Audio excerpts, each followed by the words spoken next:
resensi buku saya pada hari ini Okay, buku yang saya telah baca bertajuk 10 sikap untuk kejayaan. Nak berjaya ni dalam buku ni dia bagi ada 10 sikap. Okay. Penerbit dia ialah Azman Chief Motivation dan Training Konsultasi. Penulis dia ialah Dr. Azman Chief. Dia ada 181 muka surat. Okay, apa dia sikap yang perlu ada untuk berjaya? Kalau kat sini dia bagi tahu yang pertama ialah prihatin. Macam mana nak prihatin tu? Okay, yang pertama ialah prihatin. Yang kedua, mestilah positif. Tak boleh fikir negatif. Nak berjaya ni, kena positif. Jangan nanti kan ada selalu kata dalam diri tu, aku tak boleh buat, tak boleh buat. Tak boleh. Kita kena positif. Kena yakinkan diri yang kita boleh berjaya. Okay, yang ketiga, komitmen. Nak berjaya ni kita punya komitmen tu kena ada. Okay?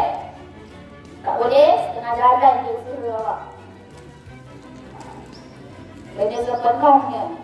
Okay, yang seterusnya ialah rendah hati. Tak boleh belakang. Okay? Yang seterusnya nombor berapa? 1, 2, 3, 4. Yang kelima, disiplin. Disiplin tu penting nak berjaya. Okay, yang keenam, komunikasi. Cara awak berkomunikasi. Kalau nak berjaya, contoh macam belajar lah, tak faham kena buat apa? Bertanya. Jangan diam je. Awak diam je, mana cikgu nak tahu awak tak faham ke apa ke. Okay? Jadi kena berkomunikasi. Okay, seterusnya kena proaktif. Okay, yang ke-8, inisiatif. Yang ke-9, kreatif. Dan yang ke-10, kerjasama. Okay, apa yang pertama ni? Siapa ingat? Hati. Bagus. Dan kedua? Positif. Yang ketiga? Ini tiga apa? Kreatif yang keberapa dah tu? Yang ketiga apa? Komitmen. Yang keempat? Rendah hati. Yang kelima? Disiplin. Bagus saja dia nak bilang. Yang keenam? Apa? Komunikasi. Komunikasi.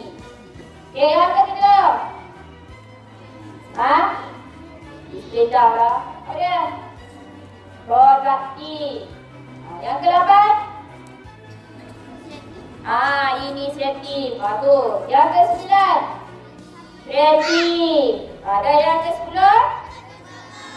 Kerjasama. Boleh tak awak amalkan? Boleh ke tidak? Boleh pastikan boleh. Barulah boleh berjaya. Kalau ada 10 sikap ni dalam diri awak, insya-Allah awak akan berjaya. Bagus.